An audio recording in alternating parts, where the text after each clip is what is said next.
Welcome to the History Strand, and we're very privileged to have Dr. Phil McCluskey talking about Louis XIV, man and monarch. Phil McCluskey is at the University of Sheffield, having done his undergraduate degree in the University of York, followed by an MA in Durham and a PhD north of the border at St Andrews. And he's also worked as a lecturer in the National University of Ireland, Galway, and more recently at the University of Manchester. I just realized also I was an interview in Galway where yes, our paths have crossed millions of times.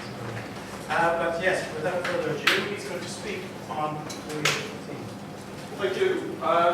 Just to put this in a bit of context about why this lecture is on Louis XIV. As you'll have noticed, listening to talk about Hobbes, he was a big advocate of strong sovereign authority. So really this talk is just really about an example of absolutism, absolute monarchy in action, really. So the way I'm going to structure this is by talking a little bit first about the man who was Louis XIV. What were the circumstances in which he was raised, became king, then have a look a little bit about Louis the politician, what's distinctive about him. And then really just to think about what was absolutism. The name itself is often misleading. So I mean, absolute monarchy in France is usually seen as the kind of quintessential example of absolute monarchy in Europe at this time. So how did the French government kind of create this image of absolute power? So, Louis XIV, King of France, for 72 years. 72 years. This is still, to this day, the longest reign in European history. 72 years. He was Charles V when he acceded to the throne in 1643. And from 1661 until his death in 1715, he was in personal control of his government. And then he didn't have a prime minister or first minister. So 72 years in total, 54 of those personal rule, as in he was personally leading his government. He lived so long, in fact, that he outlived most of his family, including his son, his grandsons, and so his successor, Louis XV, was actually his great-great-grandson, and was only about 3 years old when he took over. So not only did the king rule for a long time, he was also a very able ruler.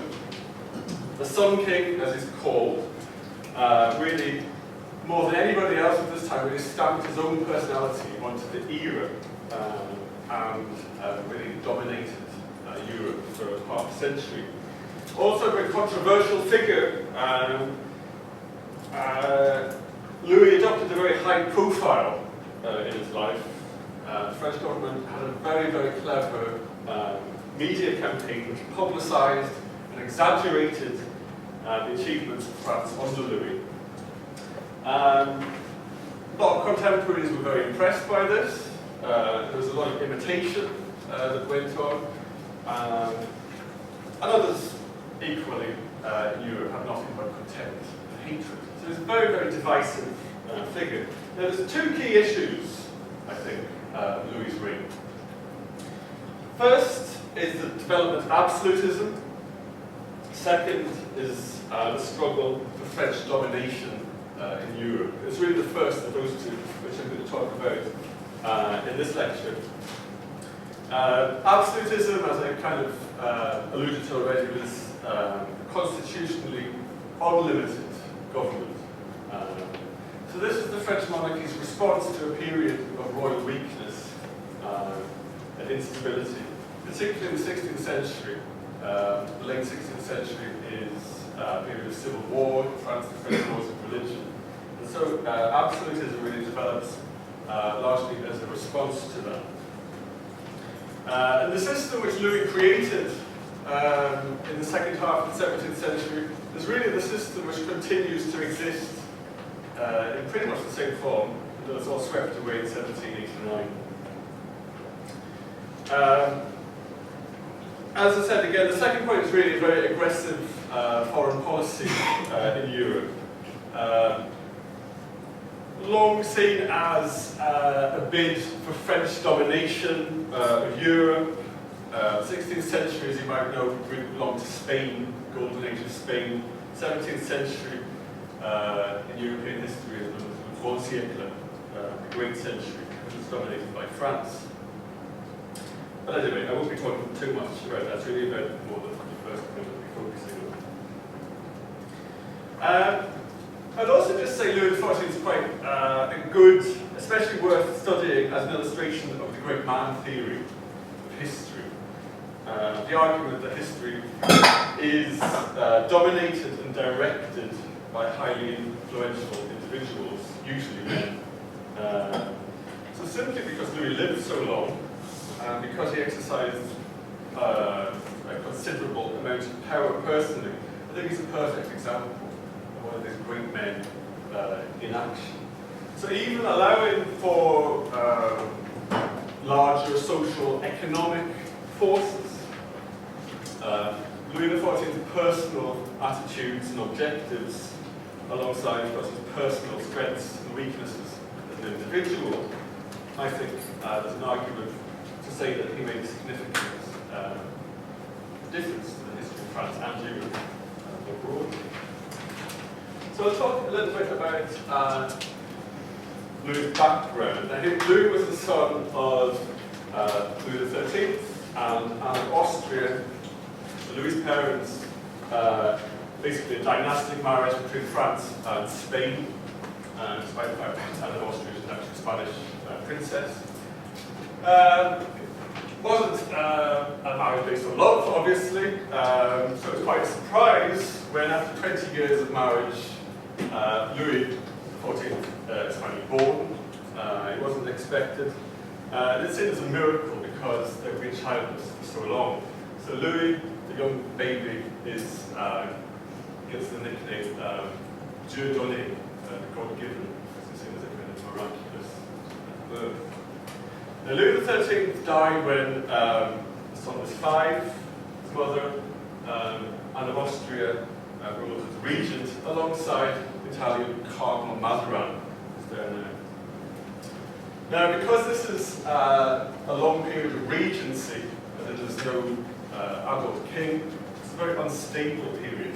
Also, during the 1640s and 50s, France is still at war. This is still a 30 years war, which has been raging since 1618.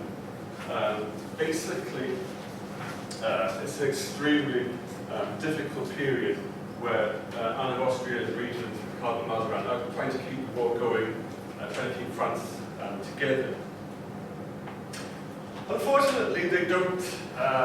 They do succeed in the end, but it's quite touch and go for a while. In the late 1640s, you have a series of revolts called the Fronde. And this is basically where France is on the verge of bankruptcy. So you get, first of all, financiers who lend money to the crown. They're not, the crown's not paying the money back, not paying the debts. So these financiers, who also happen to be judges in the judicial system in France, go into revolt. They're then joined by the nobles, who are also annoyed at the centralizing policies of the government. They join them in revolt, and then Louis XIV's uncle, Gaston d'Orléans, also joins them.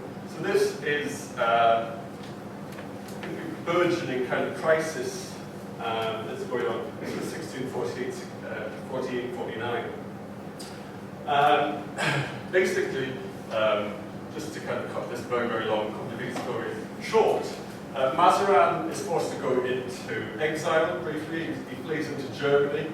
You get a mob that descends on the Louvre, where Louis XIV is living at this point. He's basically a prisoner in his own palace for a while. Now he gets deeply influenced by these events. Eventually, all these people who were in revolt are bought off, and the crown regains control. But this has a huge kind of personal influence on Louis. He never forgets what happens. And he also never abandons his belief as a consequence of this episode in ordered authority as an antidote to chaos. Mazarin is also responsible for Louis' education more broadly. So he educates Louis to believe that monarchy is ordained directly by God. He also instructs him to identify himself personally with the interests of France and to really work hard at what is the profession of being king. Just as a kind of aside, Louis is taught as he's growing up to ride, to shoot, and to dance. And he becomes a very, very good ballet dancer. In fact, if you actually go back to this, which is painted when he's old, he's about 60 odd here, you can still see these thickly ridiculous, these very, very young man's legs, and a very bold, widened face. And this ballet stance, of course, because he's incredibly proud of his abilities as a dancer still.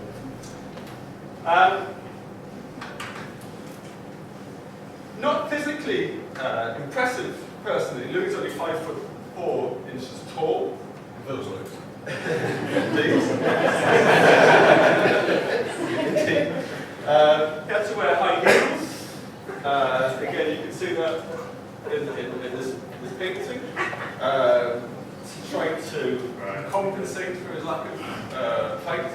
Also, due to an illness in 1659, when he's about 20, he loses quite a lot of his hair. This is the reason that he adopts these huge dark wigs to try to compensate, to try to further increase his physical stature. Now, this was actually mocked. This is a 19th century cartoon by Thackeray.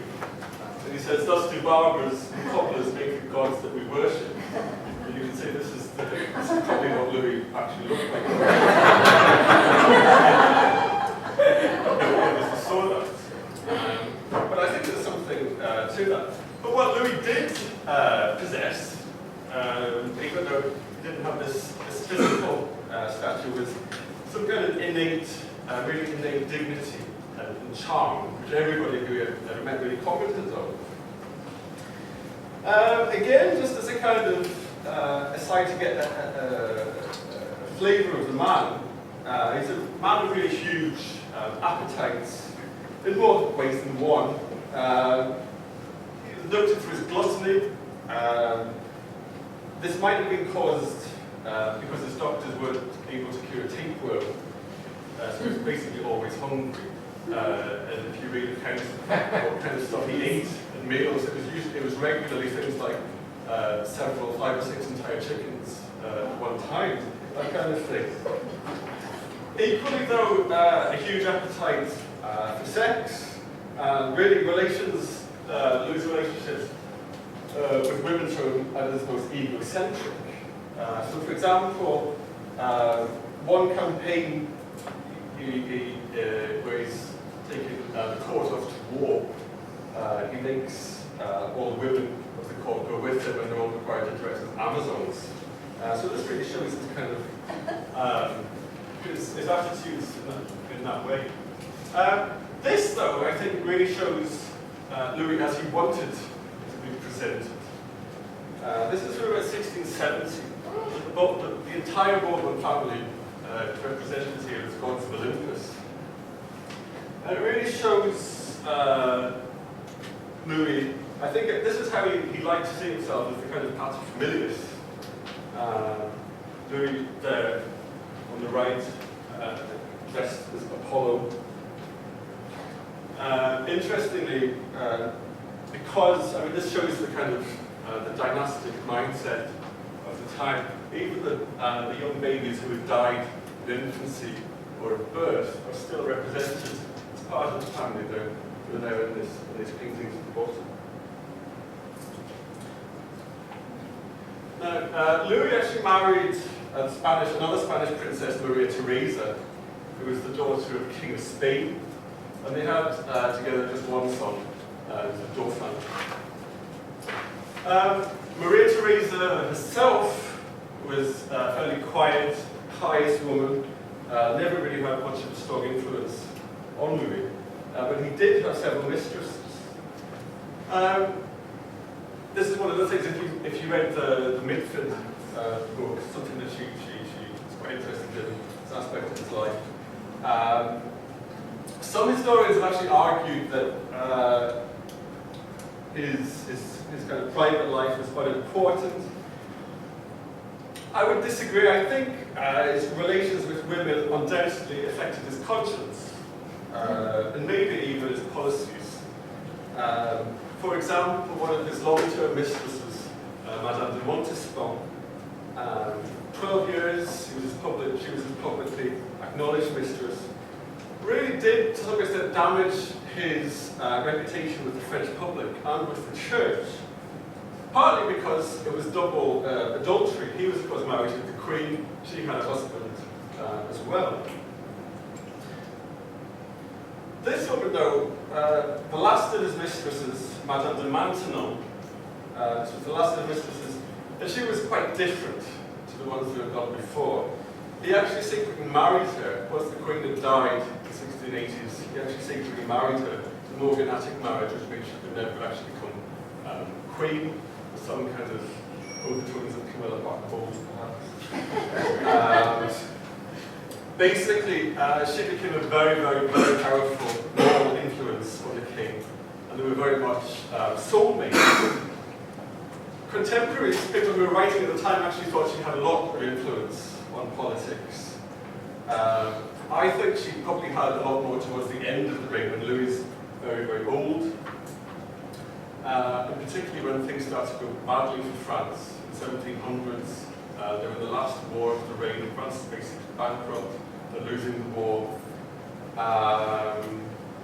Strains seem to be so heavy on Louis by this stage.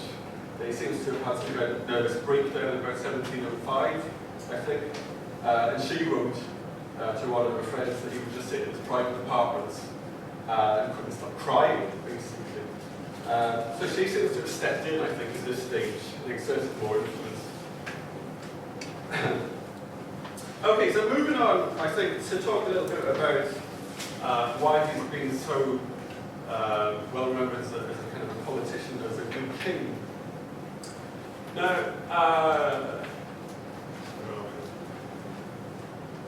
when Cardinal Mazarin, who was the chief minister, when he died in 1661, Louis decided to take over the reins of government himself, and decided to rule as chief minister.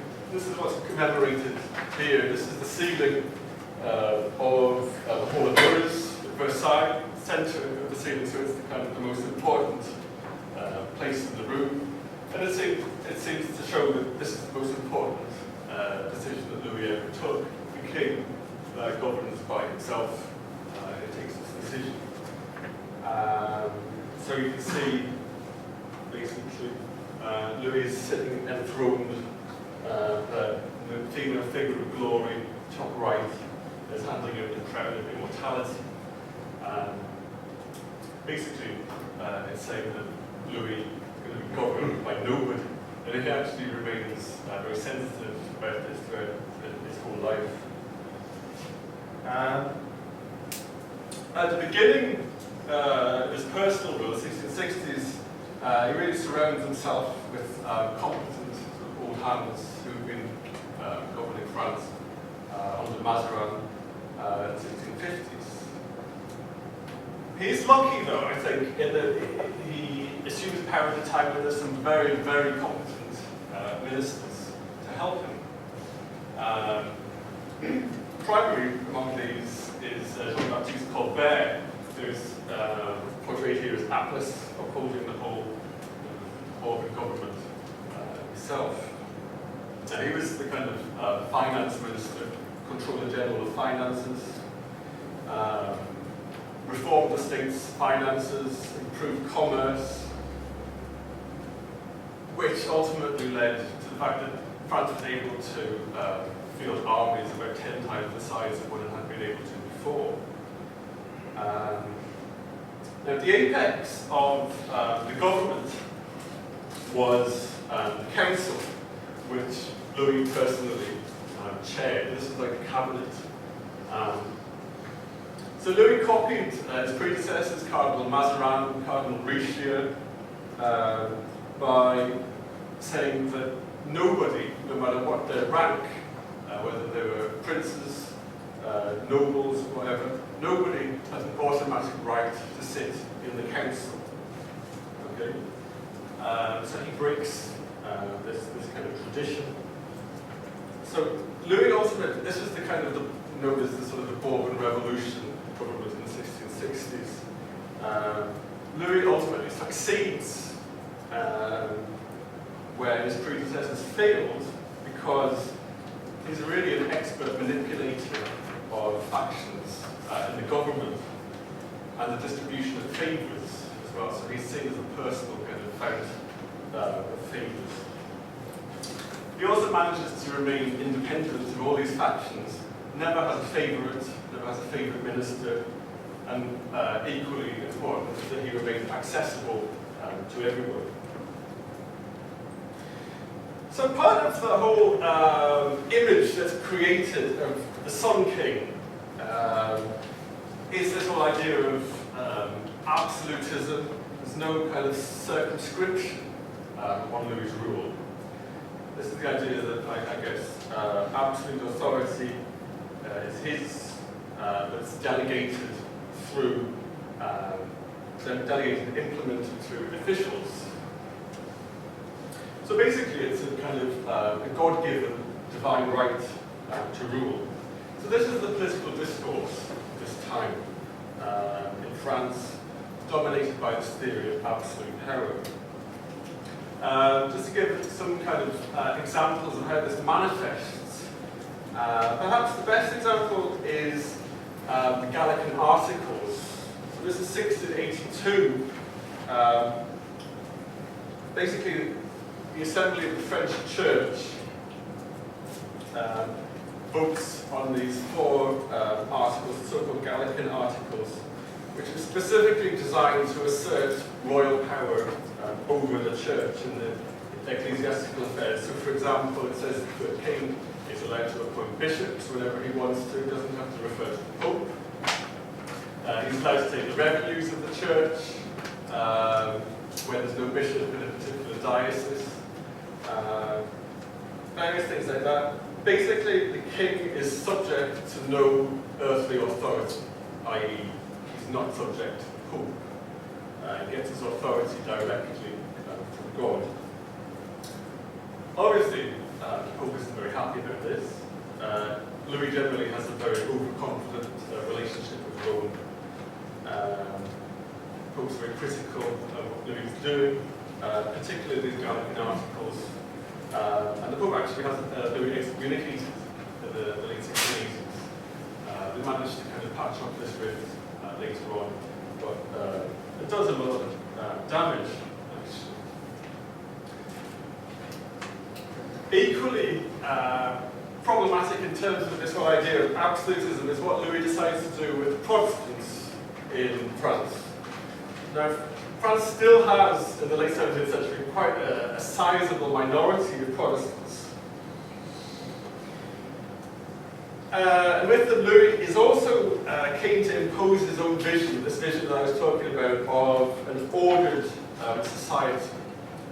There's no place for Protestants in this society he has in his mind. For one thing, it's contrary to his coronation oath, where he promises to defeat heresy everywhere.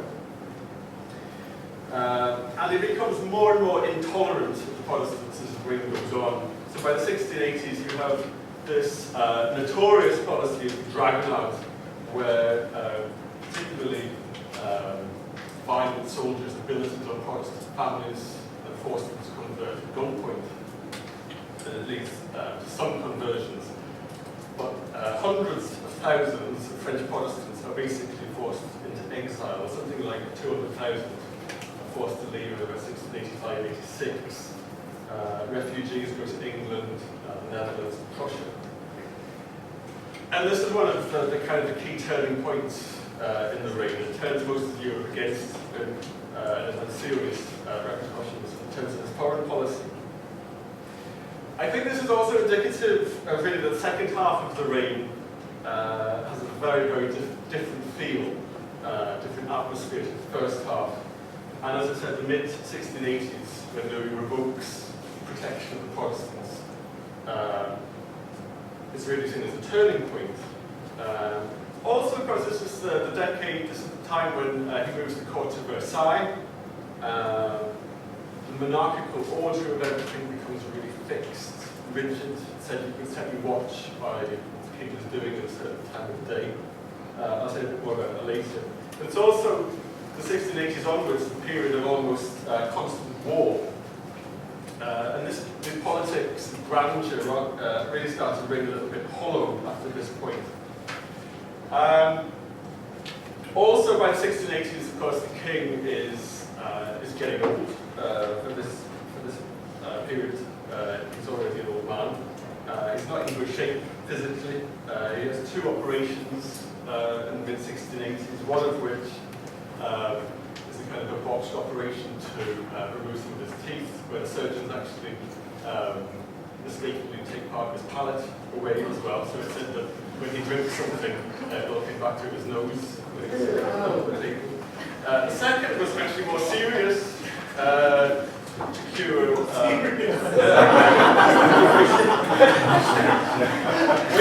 Wait to hear that. The second one was to cure an anal fistula, which is caused probably because of his diet, probably because of horseback riding. But basically, it requires an 11-hour operation without any anaesthetic to close up a hole in his rear end, which only a man, I think, of his kind of courage, if you like, could have actually endured such a thing and lived. Okay, so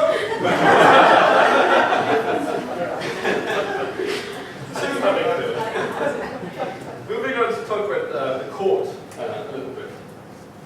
Now, the court is really seen traditionally as the agency of control by which the crown is able to control the nobility. The debate among historians is kind of moved on from this and said, well, was it really? Nobles actually shaped the culture of the court and activities as much as the king did, I think. But it's best seen as a kind of point of contact between the king and the rest of the realm. Now you've got 2 pictures of Versailles here. This is before the huge building program that Louis initiated. This is in the 1660s. This was actually his father's hunting lodge, originally quite modest in scale. But by the 1680s, Louis moved the court there permanently, expands it enormously, and you can sort of get a feel for the second picture about the ministry buildings that are added, all the household buildings. So it really becomes a town in itself, the Palace of Versailles. I mentioned earlier, actually, Louis had been based at the Louvre, which was a royal palace in the 1660s. He lives at another palace in Saint-Germain before that as well. And he has other venues, for example, Chateau of Marly, which is no longer there. This is one of his kind of favourite residences. Now, as I said, there's really a huge expansion in the scale of this. And let's just give you an idea of the numbers. Henry IV, the king, beginning of the 17th century, had a court of about 1,700. By Louis XIV's time, it's increased to 10,000 personnel at the court, people actually working there. And there's a huge number as well of people in the town because of the court. So it's probably more like 35,000 people at Versailles. You've got a picture of the versions here. And you have about 12,000 military guards and security who are living there as well. So one of the features actually of Versailles and the court in general was the competition for apartments. There was never enough accommodation for all the courtiers who wanted to be there. Versailles definitely provided more than there'd been earlier. Of course, what this also represents is a huge drain on the royal revenues, not just because of the salaries, the construction of buildings and everything, but also you have to maintain appearances of all time, what's called conspicuous consumption, so you have to spend a lot to entertain dignitaries, courtiers. The need for big infrastructure projects, like to bring the water to Versailles for the fountains, this kind of thing, and also the huge security costs. Now, the character of the court really, basically he moves, part of the reason he moves the whole court out to Versailles so that he can get a tighter oversight over what's going on there. So the courtiers are surveyed more closely.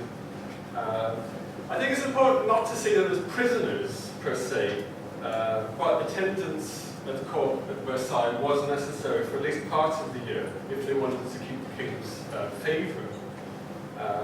So many courtiers held offices at the court as well as local government, the provinces or the military or the church. But it's a remarkably open court compared to other ones in other countries. There's always lots of people passing through.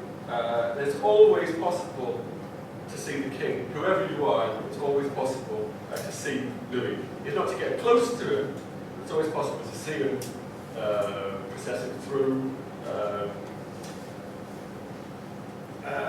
Louis taught his son, really, I think this sums up his attitude quite well, that free access to the king was really the distinguishing mark of the French monarchy. As I said, that kind of created the need for this kind of colossal security. I'll just talk a little bit about the image that was created of Louis and how this relates to this whole idea of absolutism.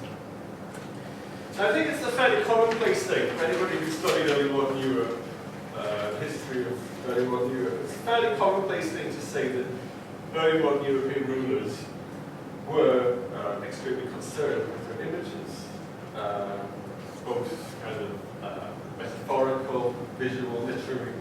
But I think Louis XIV's government was really exceptional in the amount of attention that it paid and devoted to manipulating, controlling the image of the king. This was all, I think, part of a program of mind control, where the government was really pumping out propaganda in a really organized, coordinated way.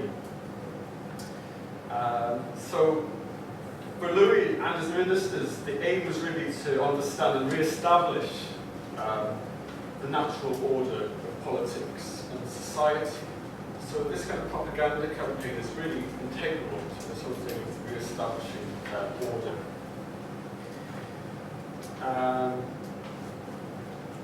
Again, I think one of the driving forces is this minister who I mentioned before, Jean-Baptiste Colbert, who was really in charge of patronage for artists and scholars under Louis XIV.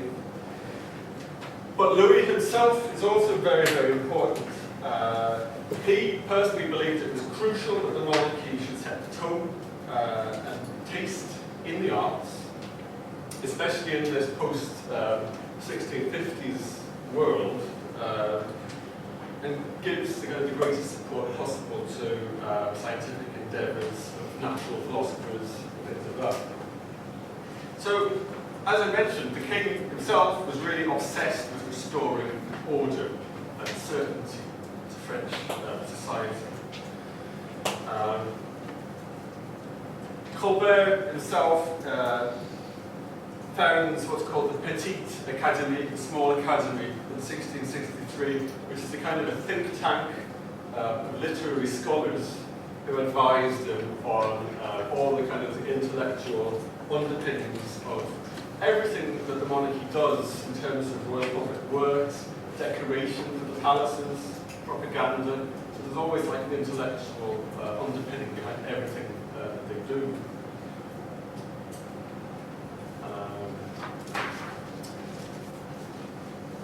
Le Brun is the dominating figure. He's the first ever, he's called the first painter to the king, the first person to occupy this position. He really dominates this academy. Principal concern really is how to produce effective propaganda for Louis. And also, to a lesser extent, I suppose, to create a sense of magnificence for the French monarchy. So it's really about devising artistic programs for the royal palaces. Le Brun is really responsible for this through all the other members of the academy, who then put the ideas to the king, who then has his own input into it. So it's really a kind of personal mission that Louis has to some extent. I'd say he does seem to have been a person who loved art. Louis really loved art for its own sake. We know that Louis displayed some of his finest pieces. He owned the Mona Lisa, for example, had displayed that in his own private apartments. But of course, this was partly because, despite their name, the private apartments weren't private at all. There was a lot of courtiers went in there, so it's a greater accessibility to these artworks. Louis was also extremely well versed, I'd say, in the visual arts, and the gardens at Versailles were particularly his pride and joy. He actually himself wrote the guidebook to the gardens. So this image that's being created, I think it's important to tell you really it's not a static image.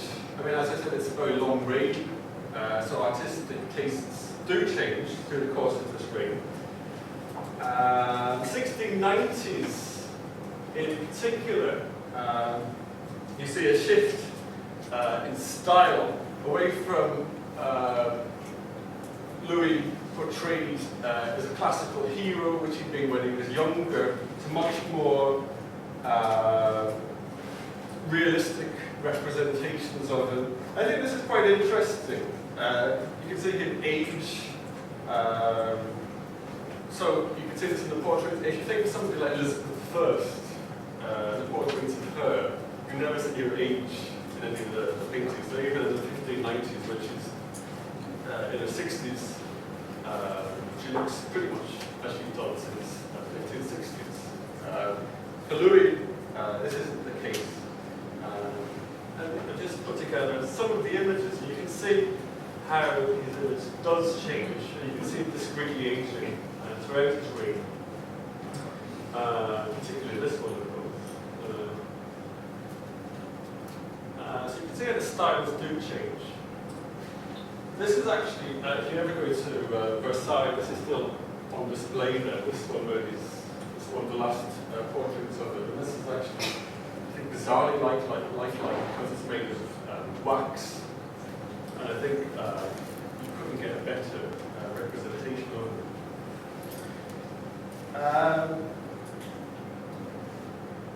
You also have, despite the fact that so many portraits, it's what to do with this image and how to get the image out there. And for the first time, I think this is quite significant, for the first time in 1699, the first ever exhibition at the Louvre. It's the first time it's used as an exhibition space. Because the public by this stage is starting to matter. The projection of royal magnificence was one thing, but it had to be understood and appreciated, not just kind of gawked at. Right? So these people in this academy that I was talking about, they were responsible for putting together visitors' guides to the royal palaces like Versailles, so that the imagery that they spent so long working on and devising could actually be appreciated. The problem there came later, in the 18th century, as the public widened and grew more critical of monarchy. Monarchy didn't, but that's a different story. Just to say something, I was going to say something about music, but I'll skip that because I'm a bit late. Just to give some examples of how sometimes they can take things a bit too far in terms of this propaganda campaign. Now this is the Place des Victoires in Paris, which was completed in the later 1680s. In the centre of it you have this colossal statue of Louis, crowned in glory as usual. Where at the bottom of the statue you have these four figures, and they represent the four countries that Louis has defeated in his wars. So you have England, the Dutch Republic, Spain, and the Roman Empire. Now, the statue is gone. It went during the Revolution, but they did keep these statues representing these defeated countries. This is still in the Louvre today. But the reason I think this is significant is because this representation was taken as it was, which was colossal arrogance, over self-confidence. This particular statue was actually named as one of the justifications of war by the Dutch in the 1690s, because it was seen as so humiliating that Louis was so arrogant that they wanted the statue, the Dutch wanted the statue removed. Now, for all this propaganda that's created, all these images, there's also equally important counter-images which Louis' enemies put out. This is just a couple of examples of those. All the criticisms that grew, particularly towards the end of Louis' reign, this tyranny, lack of moral scruples, lack of religion, sexual weaknesses, these were already picked up by his enemies. So he was called him the French tyrant, the French Attila.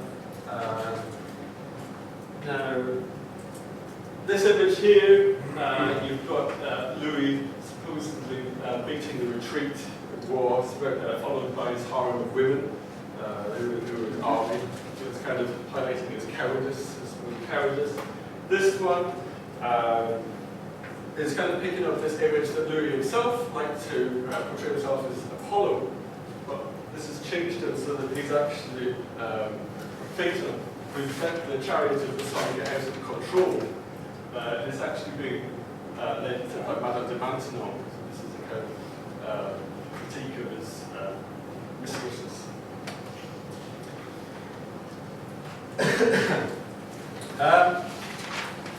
So just, I think I'll just sum up to give more time for questions. And if anybody wants to talk about the real kind of nitty-gritty of absolutism, how it worked, and in terms of politics, we'd be happy to talk about it. But just to kind of this is perhaps one of the most famous lines that's been attributed to Louis, "L'état c'est moi," I am the state, or the state is me. Now, just about that, I mean, I think one of the most impressive characteristics of Louis XIV's style was his devotion to duty.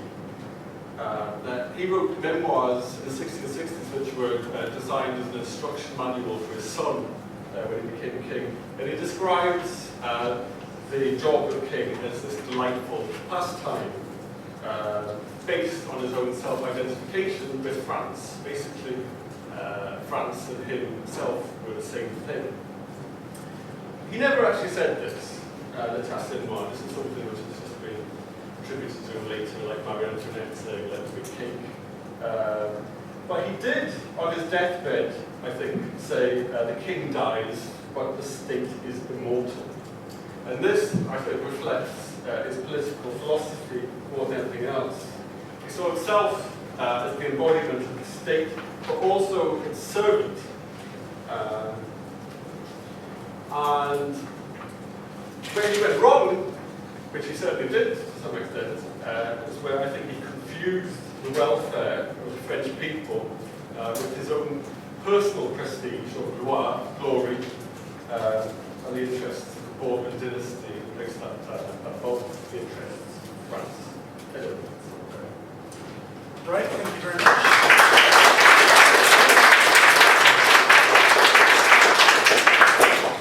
Right, there's plenty of time for questions and quite a bit of interesting aspects that to go on to. I think this discussion links very well with the discussion this morning about Hobbes and where we were talking about the modern nation and how it was developing. I think Louis is very interesting in that, but anybody who wants to ask about the anal fistula, I'm sure. I really like that. So if there are any questions. Okay, at the back. Yeah, thank you for that, Phil. A couple of things. On the two books, main books you gave us to read, the Mitford and the, whatever his name is. Yeah, I think so. It just struck me how poles apart they are. With the Mitford, very racy read, like a novel, who's shagging who, privileges, Montespan, Mansfield, etc. Very enjoyable. You've got that real sense of the court being entirely centralised around Louis, all the rituals and all the rest of it. Back to that loads of additional things you gave us to read on, all the rituals that went on. And in the other book, it just seems that it's permanent war.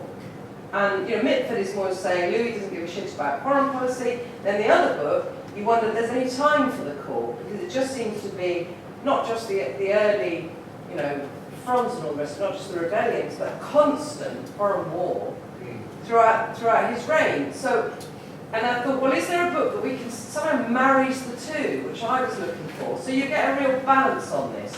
The other thing, in terms of broadly more questioning the idea of absolutism or the absolutist, how far that really goes in terms of how much, for example, is the court at Versailles, which you get sense is quite a significant fraction of society, but nonetheless a fraction.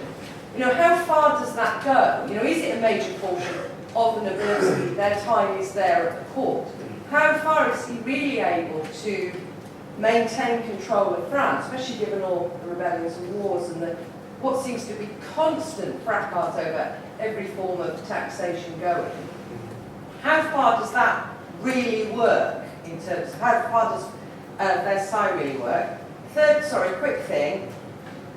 You talked about how important Louis' role, and we know from his memoirs, from the Dauphin or his instructions to the Dauphin, etc. How far is it that sense of the king having direct rule and government because of what's gone before in France, but also how far is there a consciousness of what's happened in England, for example? How fearful are the monarchy in this particular period of their own security?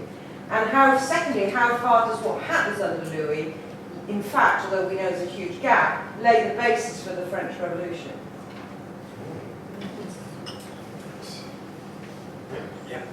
Following on from the last question, I would be interested in hearing from you how you characterize what you describe as propaganda.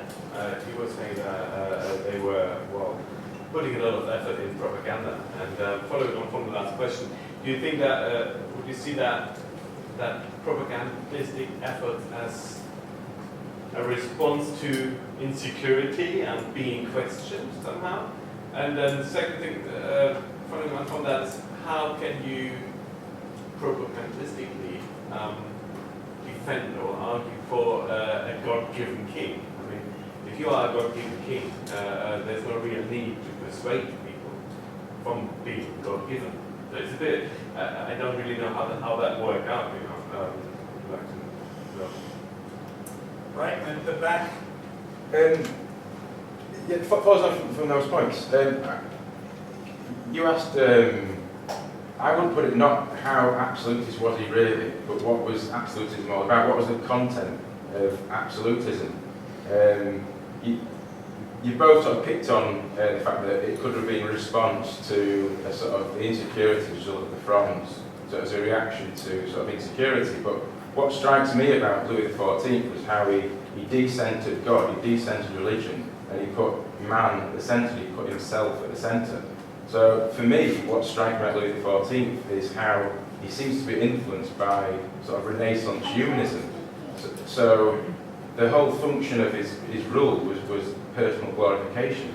And what strikes me was that's an incredibly new phenomenon, because other previous kings had built monasteries and, you know, the glory of God, and it was Louis that really built the statues of Louis, you know, the palaces of Louis, the palaces of Louis's victory. It was all about humanity. So in a sense, you know, he put man at the centre, and, you know, like Colbert was his main advisor, not Mazarin. You know, and all these different senses, he sort of decentered God, decentered religion. So I just wonder, you know, to what extent he's influenced by Renaissance humanism.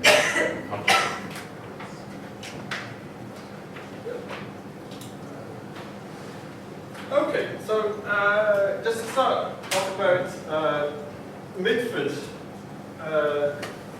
no, I should have really said in the kind of reading list. I think Mitford should be taken with a pinch of salt, or quite a lot of salt, really, because I mean most of what she writes is based on memoirs of Saint-Simon and people like that, who were really just kind of omitted or gossips, basically, who had been put out in some way because they hadn't got to the position that they wanted, or because they thought lower ranking people were coming up through the social ladder. I mean, those kind of things, those kind of sources are always skewed, and they're always focusing on certain aspects where the court is really just, I see it more as just a kind of a shop window of the whole system as a whole, right? It's a kind of a propaganda exercise in itself, the way that the court is structured becomes increasingly regularized. Now, in terms of, I mean, Louis sees his priority, not as the court, he sees it as the defense of France. That is the job of the king of everything else.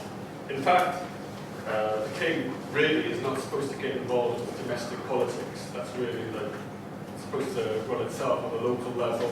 The king's job is to fight wars. That's what he certainly sees. Defense of the frontier is his first kind of priority. In terms of the control of France, a lot of work has actually been done on how the provinces are governed during this period. It has, traditionally, a lot of 19th century, 20th century histories really sort of claimed that there was this kind of centralizing trend throughout Louis XIV's reign.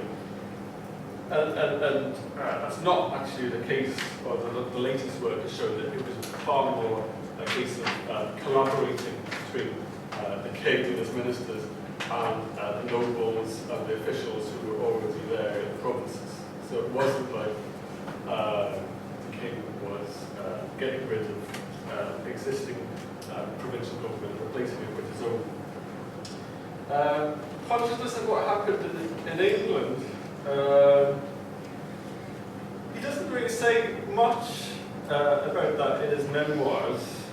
My sense about how he feels about England is that it's a kind of system that they have there, particularly after the Restoration, it's an inferior one, and he just sees it as completely weak, this kind of mixed system of Parliament ruling alongside the king.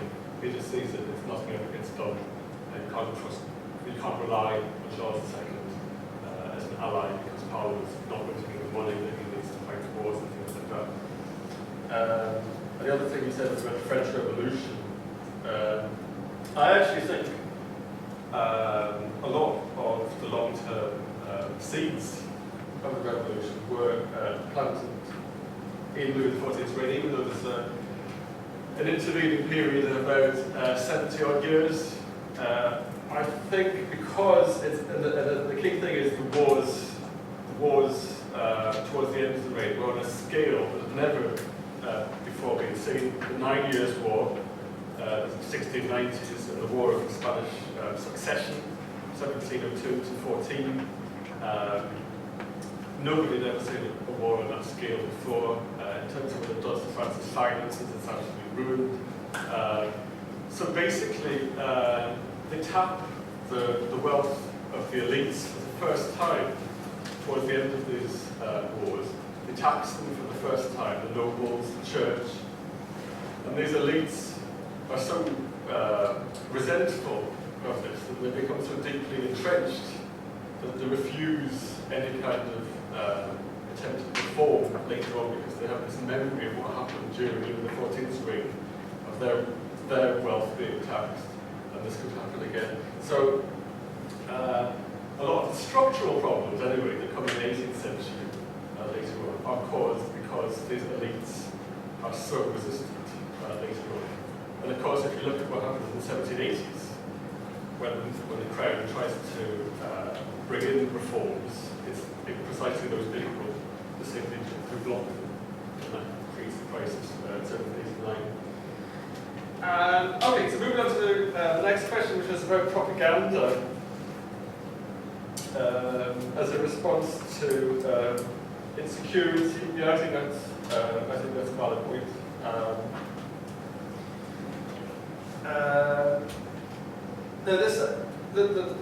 Both of the second questions the second and third question were both really touched on the same issue about this kind of sacral status, I think, of the king. And that had been there to some extent beforehand in sort of Renaissance monarchy, late medieval monarchy. But the difference is that it's really raised to this ritualized level at this point. It's raised into kind of an art form in itself. The fact that the king has this special status. He's half man, half divine. And this is something that's really emphasized to the rituals like the touching of people with scrofula. The king is supposed to have this power, this divine power to cure people of this disease.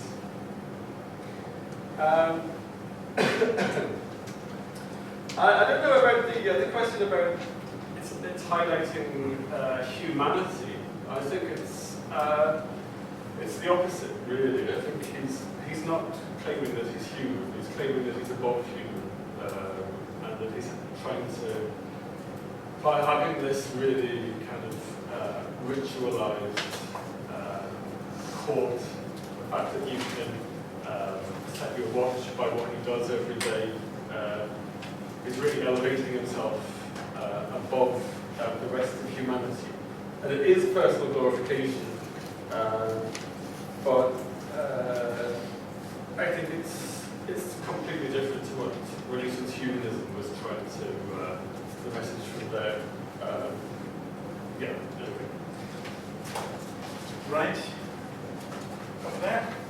Yeah, very interesting introduction. I've got a question which I've been preoccupied for a very long time. It was 2 years ago I was working on a book, and I promised my publisher that one of the chapters would be on divine monarchy and the whole theory behind it, because I thought that would be a really good way to understand the way that authority had changed. So I started working on it, and the thing that I was really shocked and surprised by was how primitive and how naive the theories of divine authority were.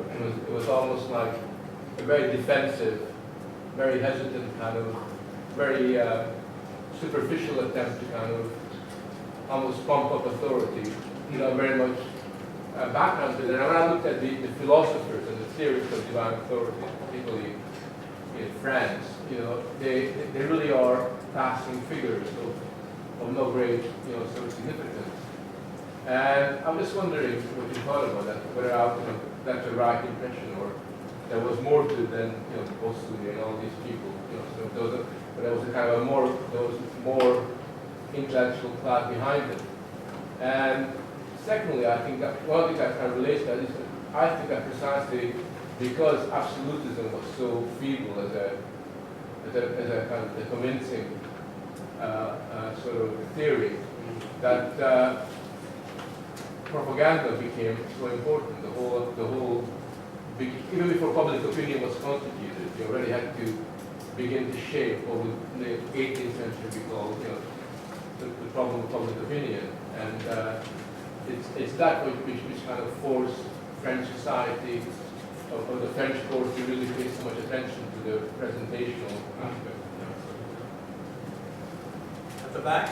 Yeah, I mean, my question was sort of on that, which is the affair of poison that gets imbued with the court in Versailles, where a mistress gets pretty close to the king, who's involved in a sort of that seedy, sorcery type things that are going on in Paris, and superstitious type potions and things.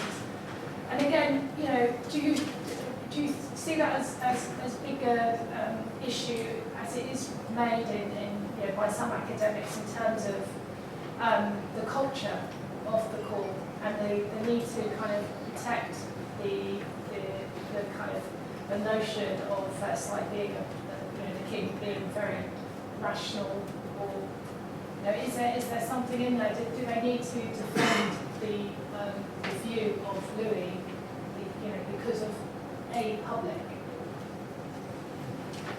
And I'm going to ask a question, just because it's slightly linked to the question over there, which I must admit, reading the two books that were talked about at the back, I thought that it almost reflected Louis' reign in the sense that it's full of contradictions. He's trying to be conservative, yet he's revolutionary in terms of his centralization of government. So his intention is one way, but what's produced is the other. And I thought, in some ways, the whole fanfare that accompanied him was an integral part of his rule, and that he was presenting, everything was staged, and his training as a ballet person was very important, because he would come in and he would announce his presence into the room, even with his 5'4" of him. He would sort of stand a certain way, and it was very obvious he was the king. And you had this whole hierarchy, and I remember reading about how his bedchambers were used, and you realize that despite this absolute monarchy, it was very much based on tiny little gestures here, and keeping people in a very strict line of authority. And it seemed like a well-oiled machine at times, rather than what was said here about the propaganda. So it would be very interesting to see what you have to think about it. Okay, so the first point about divine monarchy, divine right monarchy, the kind of quite superficial theoretical underpinnings. It's a good point. I mean, if you think of the people who wrote in support of it, you can't really name anybody whose name has been remembered. I mean, but Bossuet wrote, he's really seen as just an apologist for Louis XIV's monarchy in the 1650s. I mean, it was, I suppose, a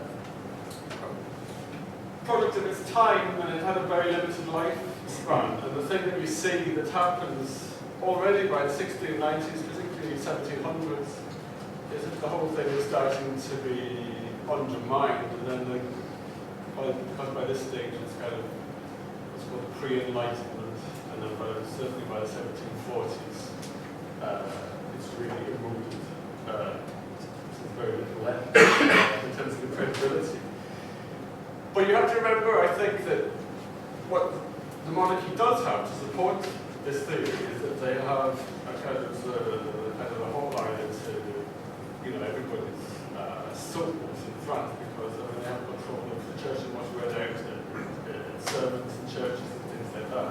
So I mean, people at this particular point in history don't question what the church says. This is like this doesn't have, perhaps individuals, the vast majority of the population, they don't question what the church tells them about the divine status of the king.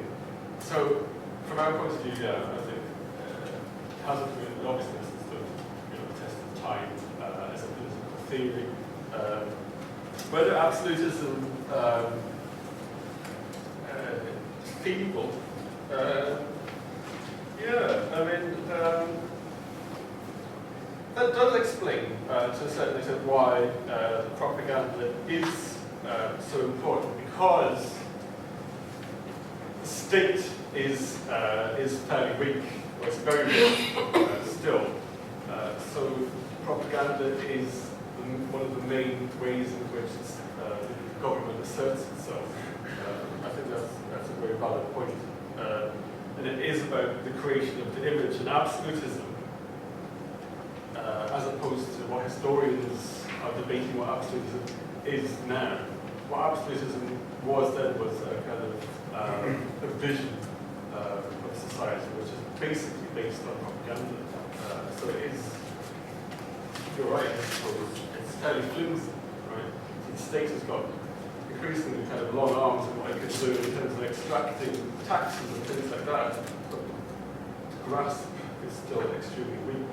So it's not like a modern totalitarian state which can affect everyone's lives. The kind of poisons, I think the significance of that really is it just shows you it's a good indication of really how the court works in terms of the networks. I think that's one of the most important in terms of the factions, patronage networks, because it starts off as a fairly insignificant court case about black masses in Paris, but yet, because everybody is linked up to these patronage networks, it goes right to the top. You've got Marshal Luxembourg, he gets implicated in it. It goes even further. King's mistress, there's talk of her involvement in getting these potions that improve virility and things like that. But the interesting thing as well is that as soon as it gets close to the king's inner circle, the shutters come right down and they close the whole court case down. But they're remarkably effective at doing that, which is another indication, I think, of how effective the government is controlling things at this point. Your point. You might know what it was. Just about. I just thought it was an interesting contradiction between the success and the sort of flimsiness of absolutism, which is the point is made. But also, it seemed like a very, very well-oiled machine, and every move was sort of choreographed, so to speak. And you didn't get onto the music, but I mean, the centralization of the arts is fascinating. You know, making them part of the state in some ways, and controlling them in a very direct way. I mean, is it a contradictory strength and weakness that exists at the same time? That's what it appeared to be, and that's why I like those two books that are kind of almost the opposite, one the gossip, one the sort of military strategy. I think they'd like to. No, I think that they wanted it to appear as a well-oiled machine, and of course, like the court is something that they take an obsessive lens in terms of how everything is regulated. I mean, you have even, you know, the ritual of the king getting up in the morning, the levee. There's 6 different stages to that, and it takes you know, half the morning just for this ceremony of getting out of bed. There's different groups of 6 different groups of people who are allowed at different stages of the ceremony. So I mean, that is the image which they wanted to get across of it being particularly effective machinery, and it goes like clockwork, nothing changes. Of course, they can regulate that because that's incentive. Once it gets beyond that, once it gets particularly beyond Paris, the Parisian basin, things don't work like that in the provinces. You know, you get examples more, you get the armies kind of breaking down, you get payments, supplies going astray. So, I mean, there is definitely a contradiction, but I mean, it's a conscious, this idea of the well-oiled machine is a conscious decision on their part to kind of, to show the world that this is how things are working, and it's working perfectly. When it's very kind of, it's the surface. But it's very, very convincing policy. It's particularly effective, convincing people. Even historians, I think, like Phil have been taken in, if you can call it historian, I'm not sure. Sorry, that's kind but yeah, I mean, even people of the 20th century have been taken in by looking at this kind of propaganda that was produced by the government. And it's still remarkably effective, and that's the kind of where they have their success, I think. Yeah. I wonder, based on what Frank was talking about this morning in terms of the importance of history, that Hobbes is starting to articulate concern about history in its role in generating order. The thing that strikes me about what you said about Louis XIV is there's a sense of it being entirely in the present.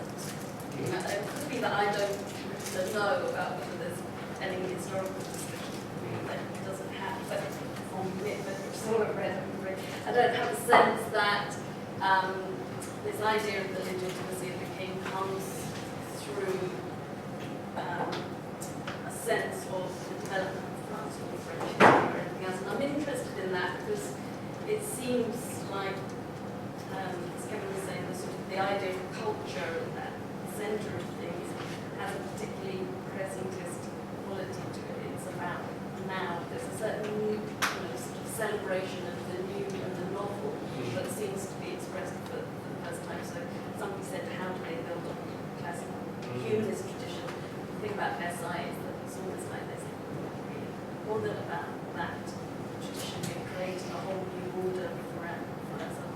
So I'm interested, basically, was there a discussion about history at that time?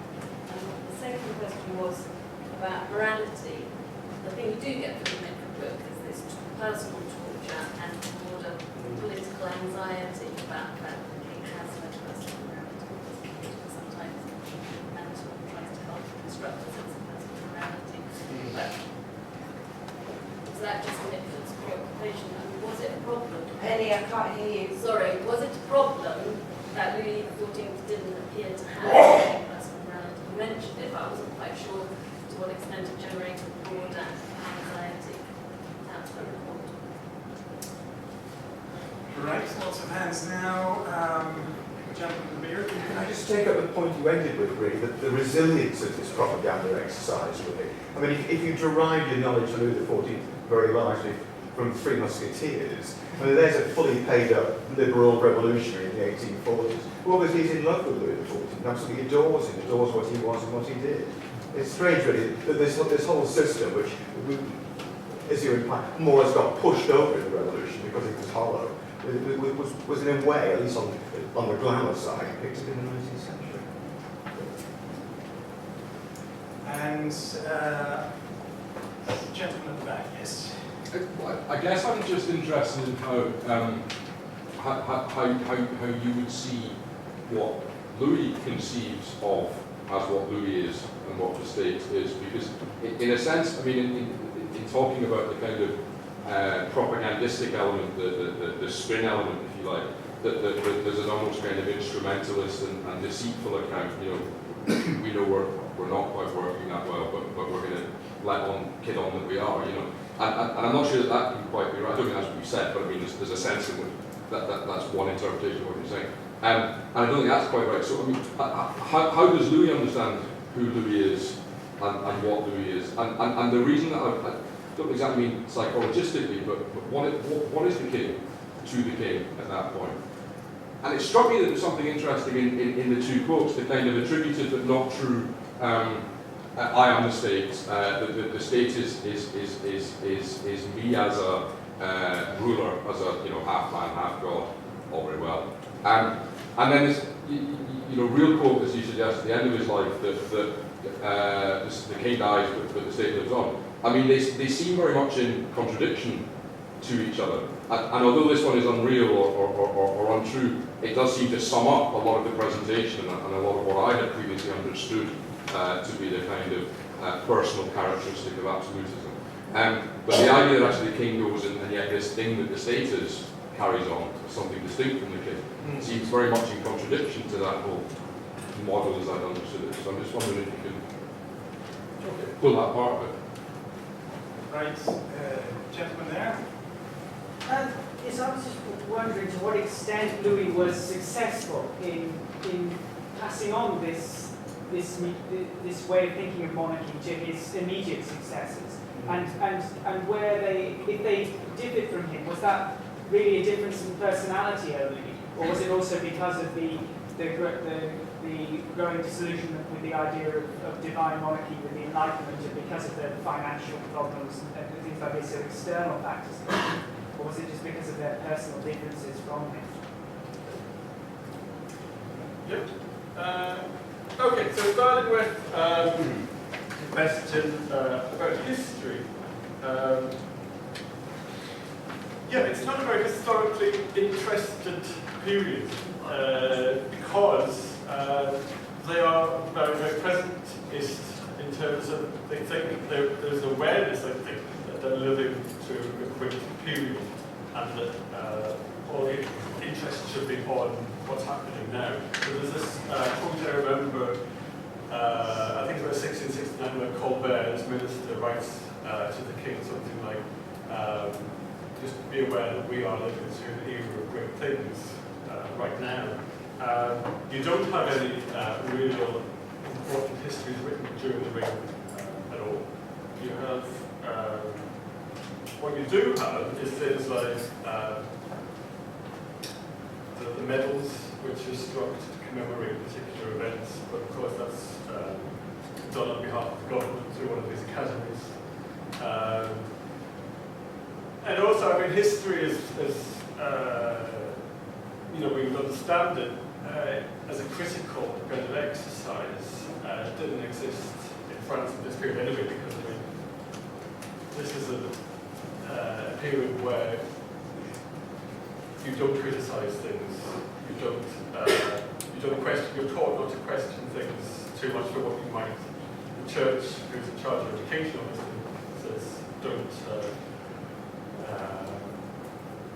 It's nothing but your class darkly, you know, you don't know what you're going to discover if you look too closely at things, so they try to stop that. So history is, you don't really get a history of the reign until later in the 18th century.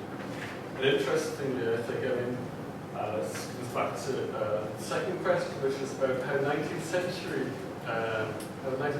viewed Louis' reign. Interesting, 18th century, people like Voltaire are very interested in this reign, but it actually comes away very positively. The 18th century histories come away remarkably positive, because they see Louis as the first of the enlightened absolutists, the enlightened despots, because he was acting in the best interests of his people. And so they changed the 19th century when you get the rise of liberalism, where you see that it's seen as backward, you know, too despotic. Morality, you were asking about, was it a problem? Yes, particularly in the first half of the reign, the 1660s and 70s, it was a particular problem. And a lot of the criticism that is aimed at Louis is about his personal morality, because, well, basically, it's his private life. Things do take its time. I think he has a kind of midlife crisis in the 1680s, with in his 40s, and he realizes that I think his soul is in danger because of what he's been up to until that point. And you get a real change in terms of his behaviour in the mid-1680s as well, which is partly because of Madame de Maintenon, his wife, which is extremely pious. So after that point, it's not a morality issue isn't really there anymore, because it becomes a kind of model Catholic.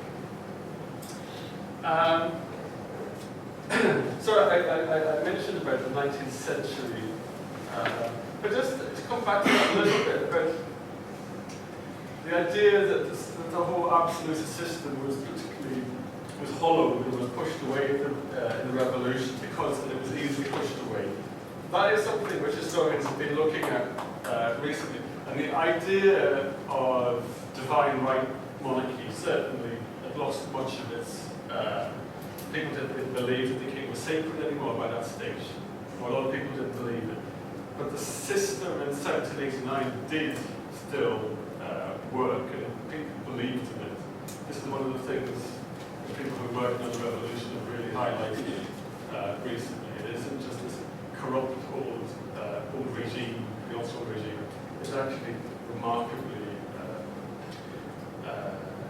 popular to a large extent, and it isn't just pushed aside. It takes a long time to get rid of, and it's even there long before elements of it are there long after the revolution and into the 19th century. The next question was about the king as the man, and when the king dies. I think a lot of it is to do with the fact that Louis has a picture of himself as immortal. He doesn't have much of a sense until he's very old, I think, of his own mortality. I think he really acquires this very late, and this might explain quite a lot of his policies, because he doesn't have a sense that he's going to die. So, yeah, I mean, I think, as I say, I think this does sum up to a certain extent his political philosophy. I am the state is me, or France. Perhaps maybe better to say the state belongs to me, but I think certainly it's a genuine thing, is identification with France, personal identification with the interests of France. But as I said, he gets confused about what are his interests, those of his family, dynastic interests. And he always, one of the things he always does, which you can always criticise him for, is that he places the interests of the Bourbon family above that of France itself.